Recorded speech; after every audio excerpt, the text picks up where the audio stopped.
কাকা ওই দেখো ওই যে বিরাট জিনিস সাবটা বলতে হলুদ পাখি তাই এতিমের মতো আয় দেখি আসি এ কি রে কি খবর পয়সা দাও নাকি খবর তো চমৎকার। ওরে মন খারাপ করিস না, কালকে খেলা আছে তো আমাকে আর্জেন্টিনার, জানো? মন খারাপ করবো কেন? মানে আমাকে আমরা ফাইনালে আমাকে খেলা আছে, তোমাকে নাই। আচ্ছা তোমরা কাগের সাথে খেলবা? আমরা কলম্বিয়ার সাথে খেলবো। কলম্বিয়া? তুমি সেরকম কিন্তু তুমি মানে জানো না বিষয়টা, তোমরা তো কলম্বিয়ার সাথে খেলবা না, তোমাকে এই আমাগোর সাথেই খেলা লাগবে, বুঝছো? কি কইলে? এটা বোঝো না, বুঝবা না, এটা তোমাকে বোঝার মতো জ্ঞান। কাহিনীটা দেখছেন, তারপরে হলুদ পাখির চাপার জোর কিন্তু কমে নাই। ওরে সামরা চাপা কি, মনে কর মাঠে থাকবোই তো আমরা, তিনজন রিফারি আমরা মাঠে থাকবো, তো তোরা কি সুযোগ নিবি? আরে আমরা নেবো, আমরা থার্ড আম্পায়ার কল করবো রে বেটা।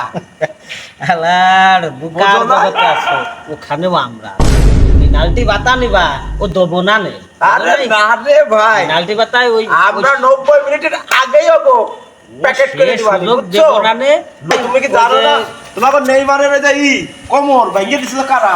কলম্বিয়া কারা সে? ভালো একটা কথা মনে করছো, মাল কিন্তু সেগুলোই, বুঝছো? তাই। এখন চিনতে ভাবনা রে, মাঠে নাম্বার করে তোমাকে পেলে রে ওই মাজা মুজা কিন্তু থাকবে না, চার আমার ব্যাট মাজা আলো শক্ত মাজা শক্ত। তুমি খেলা দেখো, হ্যাঁ। দেখো হ্যাঁ।